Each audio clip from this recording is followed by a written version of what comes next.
Are you over 50 years old and wondering if financial independence or even retiring on your own terms is for you? Maybe you're thinking you're starting off too late, or maybe you think you don't have enough money invested or your money will run out. If that's the case, this video is for you. Hey guys, it's Aman And Christina from Our Rich Journey. So here's the truth. It is never too late to take control of your finances and create a plan.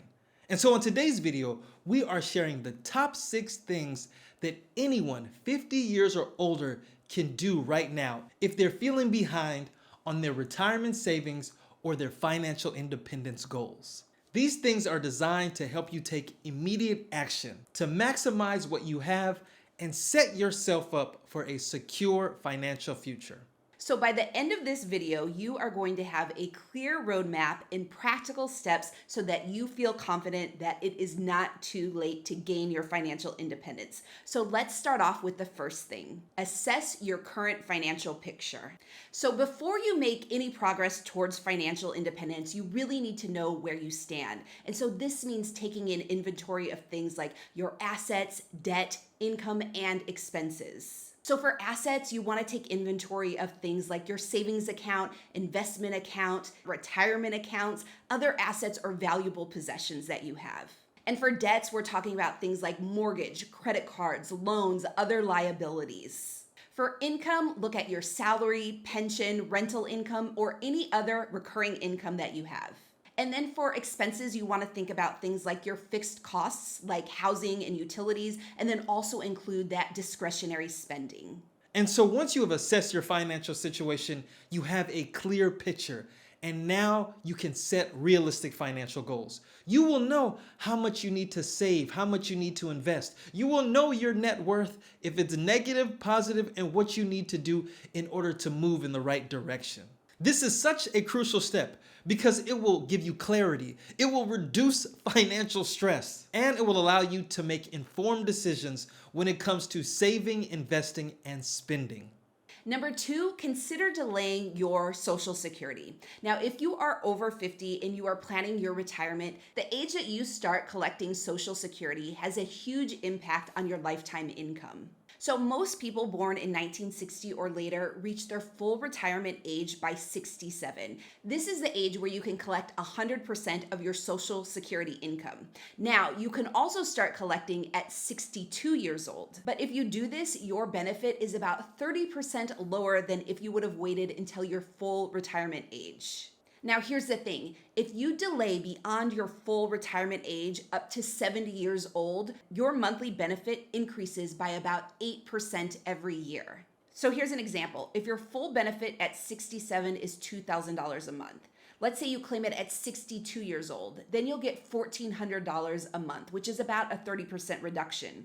If you claim at 67, you'll get that $2,000 a month. But if you claim it at 70 years old, then you're collecting $2,480 a month, which is about a 24% increase from your full retirement age. So here's why this is so important. Even if you feel like you're starting from behind, by doing something as simple as delaying your Social Security, you're able to collect more in the future. And having more money from your Social Security income helps reduce the amount of money that you need to draw from your other retirement accounts. It is a guaranteed, adjusted inflation income stream. It is something that a lot of people don't take into consideration, but doing that delay gives you more money in your older years. So let's talk about number 3. Ditch target date funds and invest aggressively, but smartly. You see, here's the thing. If you're feeling behind, you're going to have to check your risk tolerance and invest more aggressively. And target date funds don't allow that when you link them to your retirement date age. You see, target date funds readjust and become more conservative the closer you get to retirement. They become more conservative by investing more in bonds. And we can tell you from experience and from research that bonds are a drag on your portfolio. People that invest in bonds usually get a lower return compared to people that are just completely invested in the stock market. And when we say completely invested in the stock market, we mean investing in a low-cost index fund that tracks the S&P 500 or the total stock market. And so if your risk tolerance allows you, ditch those target date funds and ditch those bonds and put your money in a low-cost index fund that tracks the overall market. Your returns will be better over the long run. So to illustrate this, here is an example. VTSAX is Vanguard's total stock market index fund, and over the past 10 years, it has returned an average of 13.92% annually. But if you look at VBTLX, which is Vanguard's total bond market fund, over that same time period of 10 years, it has only returned an annual average of 1.8%. Now, at that rate, if you would have invested $2,000 a month into VTSAX over a 10-year period, you would have $462,000. But if you instead invested in bonds with VBTLX, you would only have $260,000. Now that is a huge difference. And again, it goes back to what we said earlier. Invest aggressively, but invest smartly. And a smart investment, a time-tested investment, is a low-cost index fund that tracks the total stock market. The returns are amazing and they are consistent, because if history continues to repeat itself, 10 to 12 to 13% is much better than the 1 to 2% that you would get in a bond fund. And so I know for a lot of people, the idea of not investing in bonds and investing completely in the stock market may seem a little scary, but do your research, look at the history of the stock market, and let the numbers drive your decision making. Now, if you are interested in really learning more about how to invest, how to make a proper plan for financial independence, we actually have a 365 Days to FIRE program that can help you. It helps you develop your stock market investing plan, your overall financial independence plan, and it connects you to an incredible community of people on the same journey. If you're interested, you can learn more at 365daystofire.com, and we'll also leave a link in the description below. Number 4, consider downsizing or relocating. If you are able to reduce your housing costs, that frees up even more money for you to invest. And I love this because at this point in your life, you may be an empty nester. The kids are gone, they're starting families of their own. You can start looking out for you. And so why keep this big house that is hard to maintain? Why stay in an area that may have a higher cost of living? Use this opportunity of freedom of having this empty nest to use that flexibility to reduce your costs. So maybe you move to a place that has a lower cost of living. Maybe you move abroad to a place like Portugal. The opportunity to be more flexible and be more mobile is here at this age in your life. And if that doesn't sway you, think about the numbers. If you are able to reduce your housing costs by $1,000 a month and you invest that in a total stock market index fund and get a 10% annual return, you would have almost $200,000 over a 10-year period. So really think about that, because downsizing or relocating can be one of the quickest ways to supercharge your retirement savings. Let's talk about number 5. One of my favorite ways to achieve financial independence: find ways to make more money.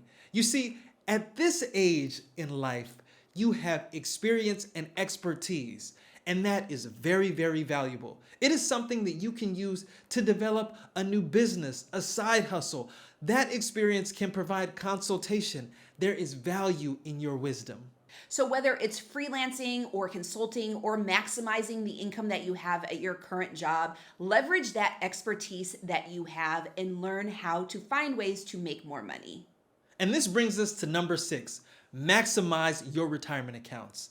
You have learned how to save more money, make more money. Now you want to be able to invest more money by maximizing these accounts. Now, a great thing about being over 50 is that you have access to catch up contributions for your tax advantaged accounts. So things like your 401k, a traditional IRA, a Roth IRA, you can contribute more money to these tax advantaged accounts. Now, here's why this is so important. When you are able to put more money into those tax advantaged accounts, you're protecting more of your money from taxes. That means bigger growth for your investment accounts. You can develop a larger nest egg. You know, taxes are one of your biggest expenses when it comes to investing. Taxes are a huge expense for everyone. And so if you can figure out a way to avoid, delay, or not even have to pay taxes, this is a great hack. And putting more money into these retirement accounts allows you to do just that. So those are the 6 things that you can begin doing right now if you are 50 years or older and you feel like you are behind.